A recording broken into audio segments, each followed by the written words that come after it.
Le suspense aura été de courte durée. Après en avoir délibéré, déclare la requête du candidat Akere Tabeng Mouna recevable en la forme.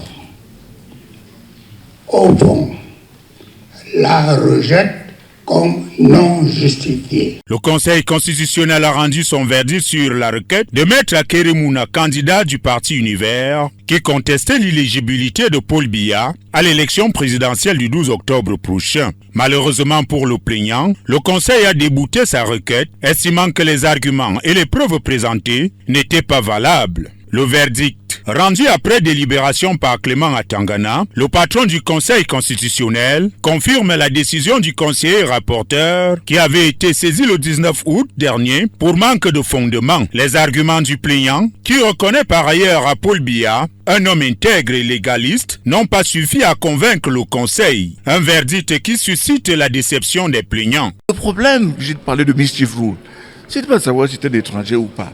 C'est de savoir, est-ce que nous avons un président dépendant?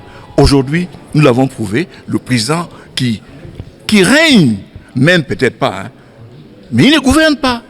C'est ce que nous avons et il faut que les Camerounais le sachent. Le président Biya n'est pas là.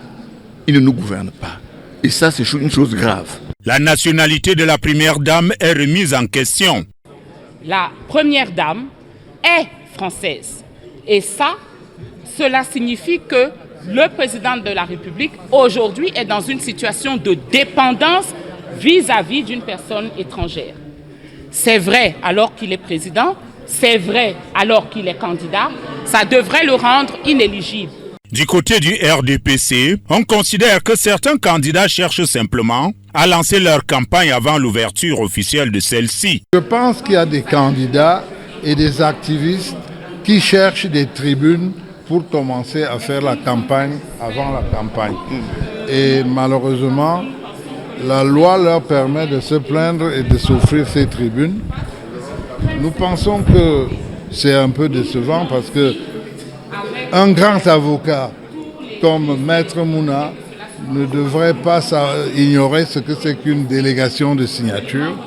Le chef de l'État s'est entouré d'un brillant secrétaire général qui a délégation de signature, ce qui est légal.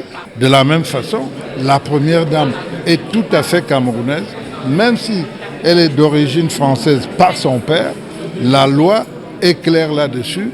Les épouses acquièrent leur nationalité automatiquement par le mari. Pas de surprise, le Conseil constitutionnel valide une fois de plus la candidature de Paul Biya à la présidentielle du 12 octobre prochain.